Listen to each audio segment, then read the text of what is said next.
Sabe que esta mañana, hoy tuve una experiencia personal muy particular, que después, bueno, cuando comenzó la administración, cuando empezó Nadia a cantar, me confirmaba exactamente toda la dirección de lo que sentí desde temprano y también algo que voy a compartir en un rato. Pero el primer punto que le quiero compartir, esta mañana vi un video muy cortito de un predicador americano. Es un hombre muy reconocido, de una trayectoria, no conocido popularmente, sino conocido en el ambiente cristiano, en el ambiente de liderazgo, en el ambiente ministerial. Se llama Paul Washer, por si alguno sabe quién es. Popularmente no va a saber quién es. Un hombre de una doctrina muy rígida, en una concepción bautista muy rígida, que uno puede diferir. Yo disiento en casi todo lo que este hombre, las posturas de este hombre, en las personales, no en las bíblicas, ¿no? Pero dijo algo que me impactó terriblemente. Estaba hablando de la adoración. Para mí la adoración es el eje, el centro, el principio y el final de todas las cosas. La adoración es la llave, la adoración es el camino que se abre, la adoración es la cobertura, es el manto, la adoración es todo. Porque como dije en la última reunión, si no me equivoco, en la eternidad, toda la iglesia presente junto con todos los ángeles de toda la eternidad, los tiempos pasados, presentes y los futuros que están por venir todavía, toda la eternidad estará adorando al Señor. Si le dije, algunos se asustaron, le dije, prepárese y practique, ensaye, porque va a cantar Santo, Santo, Santo toda la eternidad, y le quedan dos caminos: o aprende Santo, Santo, o se va al infierno, usted elija, porque... Bueno, qué bueno que se rían, no se lo tomen mal, pero es así. Ese es el trabajo de la eternidad. Y eternidad no significa mucho tiempo. Eternidad significa que no termina, para siempre. Y este hombre, hablando sobre la adoración, dijo un concepto que me impactó, me marcó. Y decía así: en estos últimos días, durante todo este último mes que estamos transitando, estuvimos hablando mucho sobre la importancia de entender quién es Dios, nuestra posición delante de Dios, saber cómo es, qué es lo que quiere de nosotros, ponerlo en el lugar que tiene que estar. En los devocionales de mi grupo de liderazgo, casi todos, la mayoría de ellos el día de hoy, nuevamente tocaban ese mismo punto sobre el entender quién es Dios, la importancia de darte cuenta quién es Dios y cuál es tu posición delante de Dios. Y este hombre dice respecto de la adoración: cuando usted adora a un Dios que no conoce, usted está haciendo idolatría. Porque si usted está adorando a alguien a quien no conoce, es lo mismo adorar al Señor para los que lo conocen, o a cualquier imagen, o a cualquier estatua, o a cualquier idea. Le da lo mismo uno que lo otro.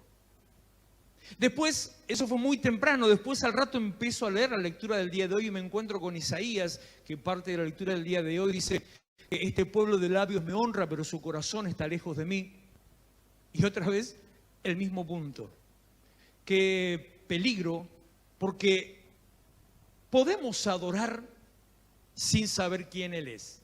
Se puede, o sea, te levanta las manos, se pone a cantar, se pone a hablar con Dios, listo, ya está adorando. Pero si usted hace todo eso sin saber quién es, está siendo un idólatra, está adorando un ídolo falso. Y esa sea tal vez la explicación o la llave de por qué a veces un montón de cosas no encontramos, no suceden, no pasan.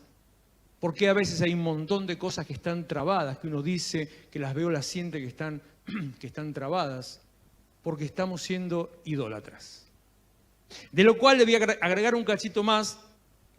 No quiere decir que sea, no lo analicé desde una postura teológica y doctrinal, me impactó en la forma práctica. Capaz que no es tan así, pero lo que sí seguro que es tan así es que si usted no lo conoce, ¿a quién le habla? ¿O a qué viene? ¿O para qué está? Si se acerca porque otro le dice que vaya, si levanta las manos solamente porque le dicen que lo haga, si canta o le ora porque alguien se lo dice, es lo mismo que le diga, mira, ponete esta cintita roja, mira, prepara esta agüita con este aceitito, mira, juntá tal y tal y tal, andate tal plantita o juntá a tal pajarito y bueno, podría empezar a nombrarle un montón de cosas que no quiero. Es lo mismo. Lo que está haciendo es curanderismo con Dios. Si yo hago así, si yo hago así, si yo hago así, entonces Dios va a obrar. Es importante conocer a Dios. Es importante saber quién es. Y no digo que tenga que estar colgado de las nubes todo el día, sino tener la idea, el entendimiento, la percepción, la conciencia de delante de quién está. Como dice, tantas veces lo he mencionado, el libro de Deuteronomio capítulo 7, conoce pues que Dios es Dios. Cuando eso sí pasa, suceden las cosas que uno está esperando que pase. Se mueve y trae libertad. Brevemente le quiero compartir algunas cosas que le dije, Dios también me habló y en la administración el Señor me confirmó. Porque hoy es un día especial, o por lo menos para mí es un día especial y así es como lo transmitimos. Tal vez el enfoque, la forma, la manera de estos minutos que tengo para compartir sea distinto a lo habitual. El enfoque, la manera fuera distinto a lo habitual de lo que acostumbro o de la dirección acostumbrada en la predicación. Cada uno tenemos un ADN, una forma, cada uno tenemos algo que Dios pone en forma especial y eso es lo que fluye en la iglesia y es lo que la iglesia necesita. Así es como funciona el fluir de Dios a través del ministerio, pero fundamentalmente eso es lo que la iglesia necesita. Entonces, en algún momento de golpe hay un cambio, un giro 90 grados, una curva cerrada, donde Dios dice no allá, es porque eso es lo que la iglesia necesita. El devocional mío de esta mañana a mí mismo también me impactó mucho, esa era la segunda cosa que le iba a decir, me tocó mucho en lo personal sobre los tiempos. Y estuve todo el resto del día pensando en los tiempos de Dios, en los momentos, en los tiempos especiales. En las dispensaciones, los estudiosos saben de qué se trata, los que no tienen ni idea.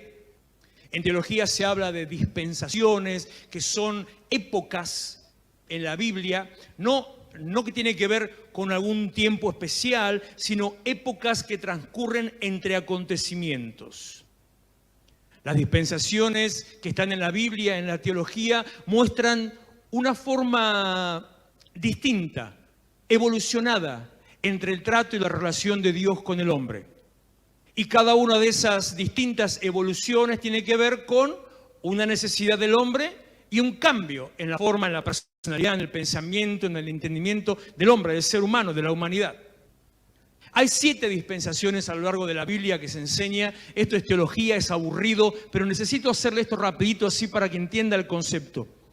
Que se van pasando de época en época, de proceso en proceso. La primera es la dispensación de la inocencia, que comienza desde la creación hasta la caída de pecado de Adán y Eva. La segunda es la de la conciencia, que es justamente cuando se dan cuenta que metieron la gamba y comienza a partir de que son expulsados del huerto hasta el momento de la Torre de Babel, que para unos es un mito. Ayer escuché a un predicador, me da ganas de pegarle. Qué bueno que no podía, que estaba atrás de una pantalla. El tipo explicando y predicando y enseñando con todo suelto de cuerpo que algunas cosas en la Biblia son mitos. Y que está bien que sean mitos porque adornan el mensaje y la historia. Pero no todo es cierto. No se va a creer que todo es cierto. Me dice, ¡ay, qué gana de patearle la Biblia que me agarró! Porque dice, sí es cierto, Adán y Eva existieron, pero que habló con la serpiente. Todo eso es para explicar sobre cómo el mal entró. No había manera, quería hablarle, quería mandarle un mensaje, quería escribirle, quería decirle, pedazo de nabo, si yo tengo que aceptar eso, estoy a esto de aceptar que Jesús fue un mito. Porque hubo una corriente en el primer siglo, creo que por el año 200, por ahí, una corriente en la iglesia cristiana que se llamó arrianismo o arrianismo, ya no, sí, arrianismo, donde un tipo decía que Jesús en realidad no existió. Y eso enseñaban las iglesias. El tipo decía que Jesús es un personaje figurado que está en la Biblia para contar una historia de lo que Dios vino a hacer por el pueblo. Pero que es un personaje falso. Es como si fuera teatro, ficción, pero que es cierto que Dios salva, es cierto que Dios sana, pero lo vuelcan en la figura de Jesús para que entonces ahí la gente, en el primer siglo, para que ahí la gente empiece a creer. Cosa que la Biblia ya lo combate. Cuando empezó a aparecer esa idea, la Biblia ya lo combate, se enfrentan contra eso porque dicen no, porque todo aquel que diga que Jesús no vino en carne no es de Dios. Por eso me acordé, es del primer siglo. Bueno, así decía este tipo: si tengo que creer que Adán y Eva existió pero la serpiente no, estoy a esto de decir que Jesús no existió. Todas las cosas en la Biblia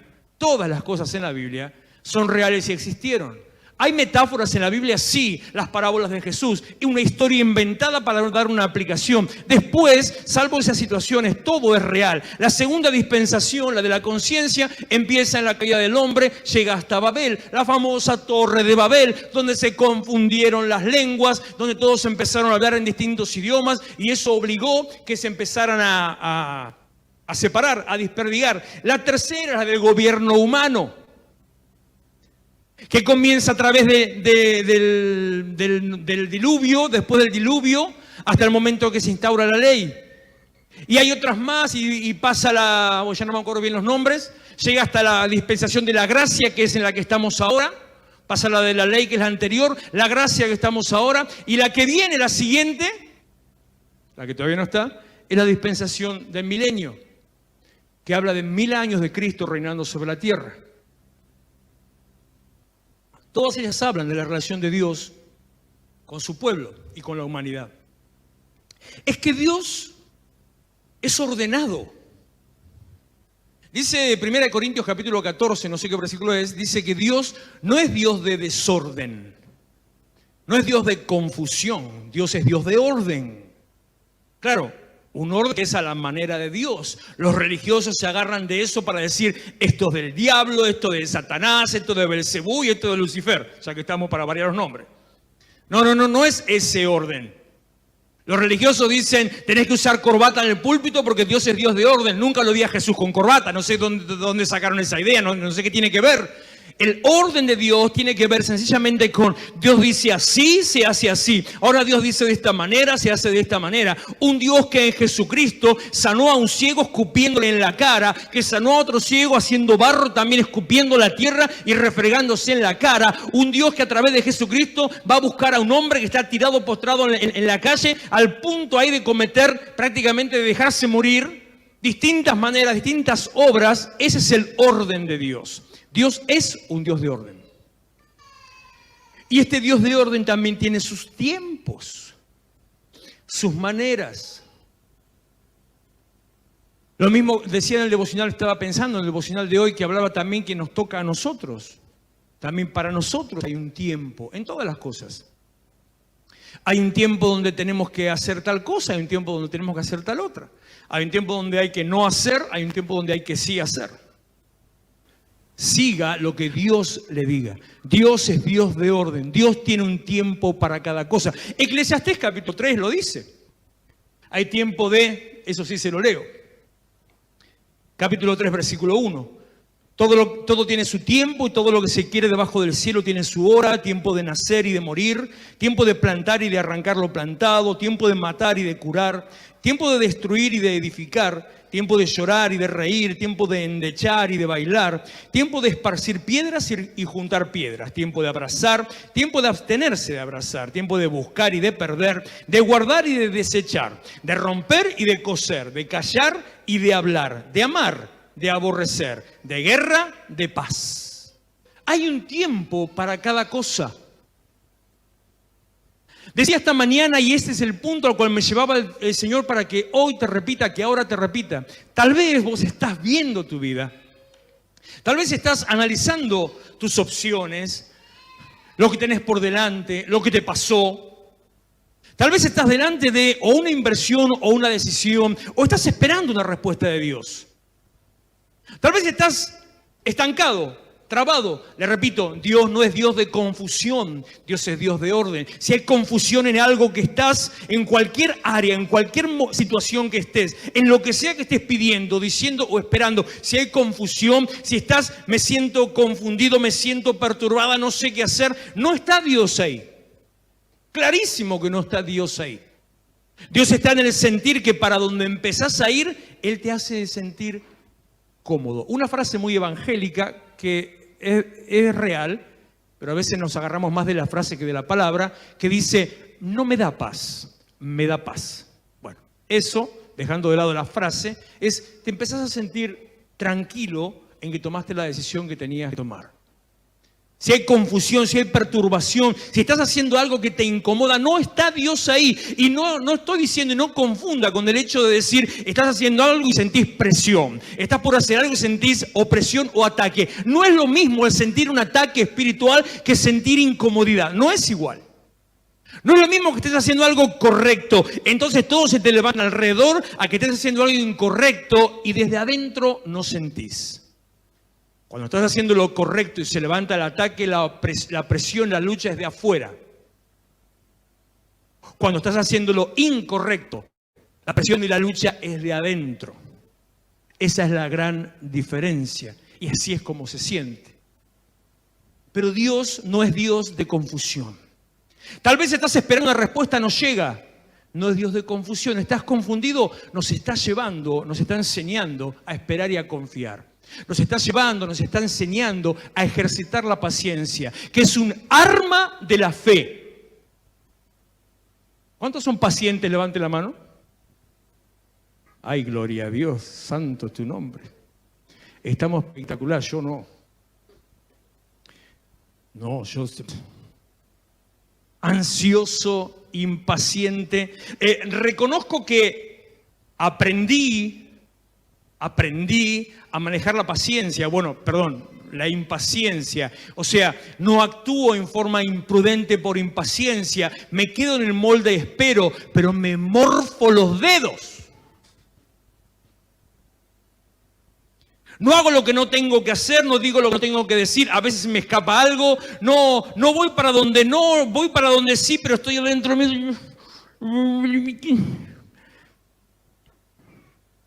O sea, cuando Dios obra en tu vida, eso no quiere decir que el ser interior no siga. Porque Pedro, transformado por el Espíritu de Dios y usado por Dios, era un tipo que metía la pata a cada rato por impetuoso, por impulsivo y por bocón. Pero cuando el Espíritu de Dios lo transformó, él siguió siendo bocón, impulsivo e impetuoso. Solo que ahora decía lo correcto. No lo convirtió en callado. No lo convirtió en débil, en pobrecito, en tímido. No, seguía haciendo lo mismo. Un tipo que de golpe se para, cuando empiezan todos a hablar en lenguas, se para ahí delante ¿dónde estaba? Ahí. Ya estoy cansado. Empiezan todos y él se levanta delante de 5.000 personas y empieza a decirle, ¡hey, viejo! No, estos no están borrachos, ¿eh? No, miren, eso son las 9 de la mañana que van a estar borrachos. Si eso fuera esta época, ¿cómo cambió la época, no? Porque si fuera esta época, usted no va a decir no está borracho porque son las 9 de la mañana. Va a decir, está amanecido, está repasado Dice, no están borrachos, no ven que son las 9 de la mañana. Esto es lo que dijo el profeta, impulsivo. Dios te transforma para dirigirte en lo correcto. Dios no cambia tu personalidad. Si estás en medio de una confusión, tenés que empezar a ejercitar la paciencia, la cual es una herramienta, un arma de la fe. Porque el atravesar la prueba, para lo cual se necesita paciencia, hace que ese proceso trabaje en tu interior y se desarrolle la fe. A esperar y a creer que aunque no ves, lo que Dios dijo que va a hacer, Dios lo va a hacer. No importa que no lo veas. No es tan fácil, tan sencillo con decir, sí veo, no veo. No es tan, ojalá fuera así la vida. Ojalá. Ojalá la vida espiritual, la vida del reino sea así. Ver, no ver. Saber, no saber. No, es por fe. Usted se tiene que mover por fe. Todo el sistema que tenemos alrededor nos lleva a quitarnos de la fe, movernos de la fe y a centrarse en su problema. No le alcanza la plata, tiene problemas en su familia, en su matrimonio, tiene problemas de trabajo. Entonces todo eso lo hace salir corriendo a buscar una solución en vez de esperar en la fe. Usted tiene que aprender a esperar en la fe. Abraham, el padre de la fe, un hombre usado por Dios, ¿sabe cómo le enseñó Dios realmente a manejar paciencia y fe? Cuando por apurado tuvo un hijo con la que no tenía que tener, y cuando por haber tenido el hijo con la que no tenía que tener, la madre del hijo se le puso encima de la esposa, la madre del hijo le empezó a llenar la cabeza, re tóxica era Agar. ¿En serio? 14 años tenía el pibe ya cuando... Entonces ahí sí llega el hijo de la promesa. Cuando él se cansó de esperar la promesa, buscó un hijo por sus medios y después de 14 años de esperar, después de 14 años de haber tenido un hijo por sus medios, llegó recién el hijo de la promesa y resulta ser que el hijo por sus medios, que ya tenía 14 años más, lo ninguneaba, lo bastardeaba, lo pisoteaba al de la promesa y empezó a crecer y llegó al punto que Abraham le tuvo que decir a la tóxica, tomátela vos y tu hijo. Váyanse de acá.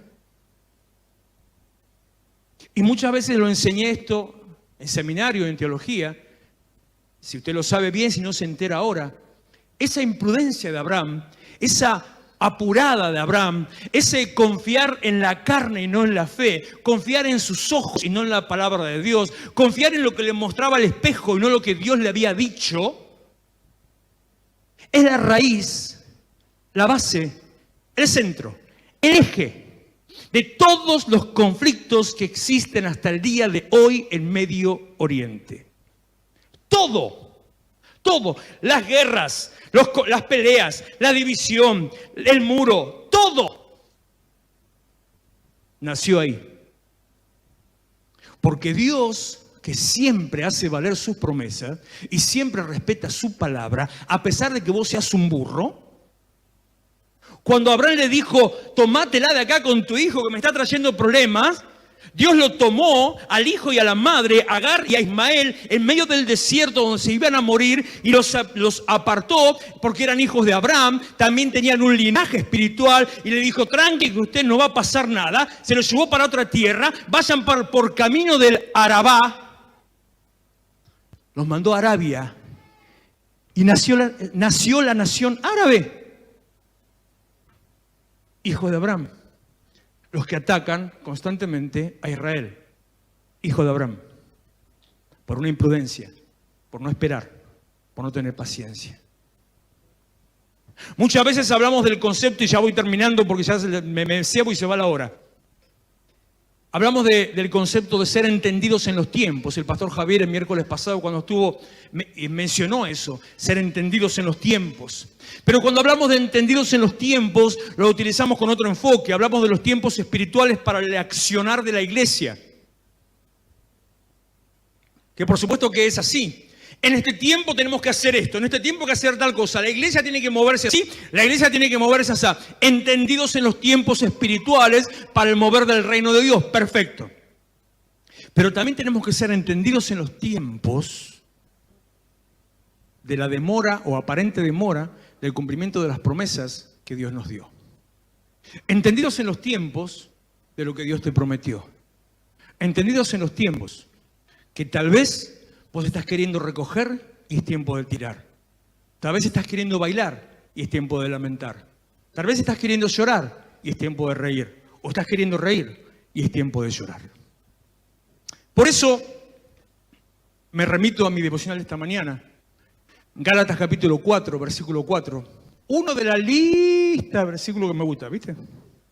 Son así como... Uno tanto. Gálatas capítulo 4, versículo 4, habla de la relación. Precisamente ahí menciona a Agar e Ismael, en ese pasaje, en el capítulo. Habla del hijo de la promesa y del hijo de la esclava y del hijo de la libre, así lo menciona. Pero dice, después de todo lo que había pasado, dice estas palabras. cuando llegó el cumplimiento del tiempo. Solamente esa frase. Cuando llegó el cumplimiento del tiempo. 6 palabras que son la clave para lo que tal vez estés esperando. Son la clave para tu sanidad, para tu promoción, para tu liberación, para tu bendición, para tu prosperidad. Son la clave para cambiar tu vida, para salir del pozo, para salir de la confusión.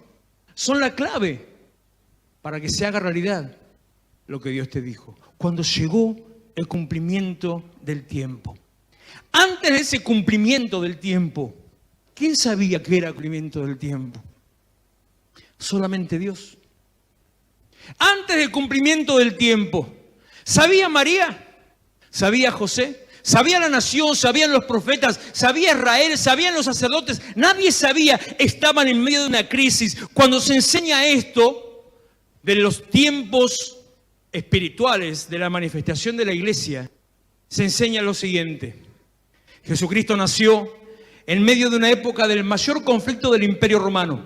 Jesucristo nació cuando casi al mismo tiempo, contemporáneos, muere el rey Herodes. Cuando muere el rey Herodes, sus 4 hijos se dividen el reino. Y eso fue lo que partió en 4 al Imperio Romano. Esa partición en 4, ya había grieta en aquella época, es la que trajo la caída del Imperio Romano. La que empezaron con guerras entre ellos y fue la destrucción total. Cuando Jesucristo nació, Israel estaba abandonada, alejada de Dios. Cuando Jesucristo nació, el Imperio Romano era de orgía en orgía. O sea que lo pongo ahora sobre el tema. Cuando Jesucristo nació, el caos imperaba la tierra. Y uno podría decir, ¿y dónde está Dios? Y Dios no está. ¿Y por qué Dios no hace nada? Y nadie se acuerda de Dios. Y los que tendrían que hablar de Dios están solamente buscando plata. Y estos solamente están buscando pasarla bien, pasarla de farra. Y estos solamente están con un tema político y nada más. ¿Y dónde está Dios? Pero cuando llegó el cumplimiento del tiempo, Dios envió a su Hijo, nacido de mujer, según la promesa. Y ese Hijo fue Jesucristo, el Salvador. Tal vez vos estés esperando y diciendo ¿hasta cuándo? Tal vez hasta dijiste ya, no aguanto más, no espero más. ¿Sabés que entre el momento del cumplimiento del tiempo y el momento de la manifestación de ese cumplimiento del tiempo, todavía incluso hubo un proceso más? ¿Sabés que desde el momento en que Dios dijo, este es el momento, hasta que el momento se hizo realidad, todavía hubo un proceso más? Porque Daniel oró, Señor, rescatá a tu nación, como dijiste. Ya hace 70 años vos dijiste que ya sacanos de acá. Y empezó el gran conflicto, nada cambiaba. Y después de 3 semanas, se le aparece un ángel, un mito según el predicador este.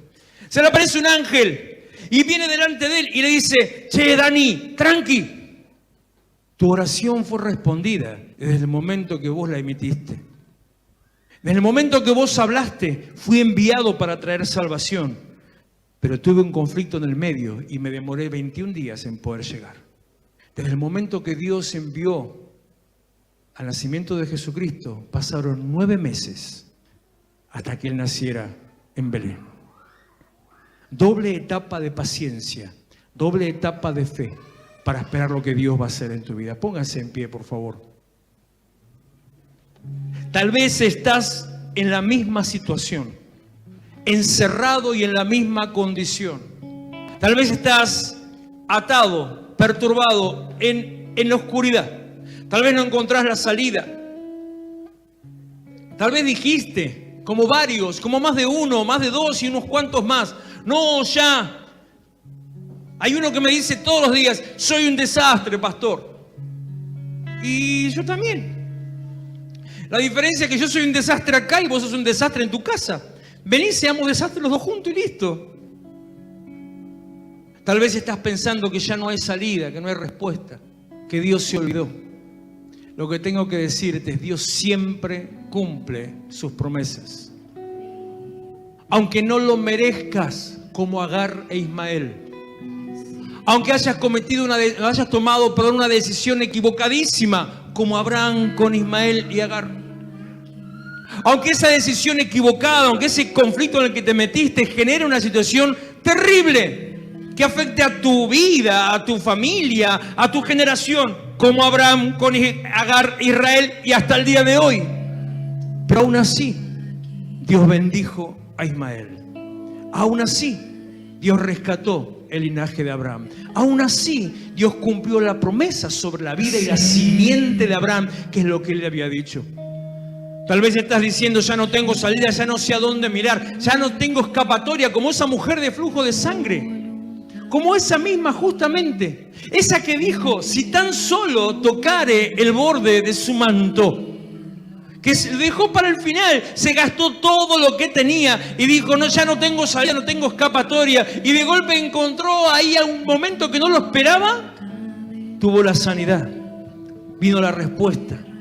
Tal vez ella esperaba que venga el hombre de Dios y ore por ella, que el hombre de Dios le dé una palabra, que le diga, fulana, no sé cómo se llamaba, no dice el nombre, fulana, el Señor te dice, sos sana. Y alguno anda diciendo por ahí, sí, eso le dijo, sí, pero se lo dijo después,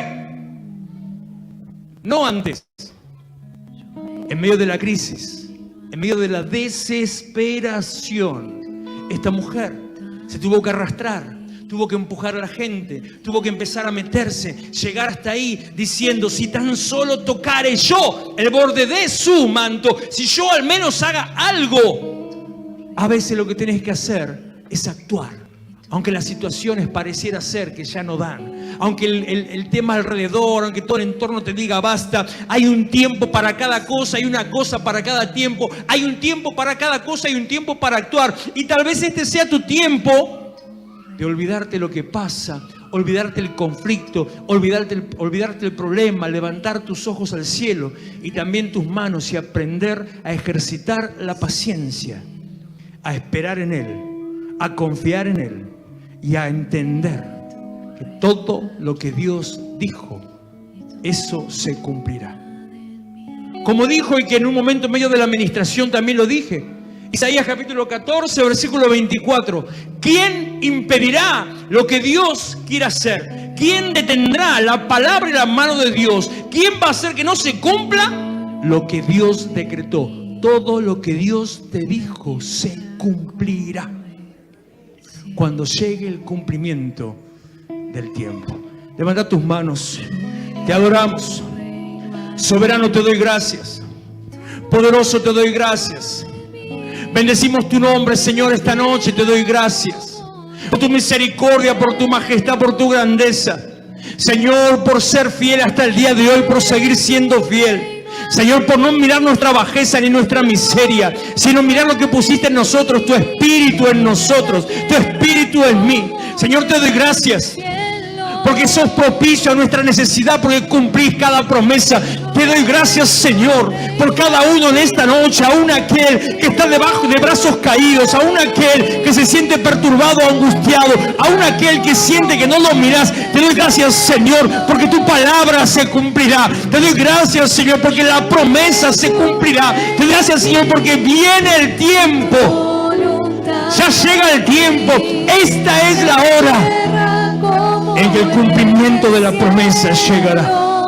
Si hay una situación así en tu vida, antes de despedirnos, yo te invito a pasar al altar, que levantes tus manos y le digas al Señor, acá estoy, Señor, acá está mi vida, así como estoy, así vengo, Señor, así me presento, Dios mío, así te entrego mis cargas, así te doy mi corazón, pero te pido, Señor, ahora que me des un poco más de aire, un poco más de aliento.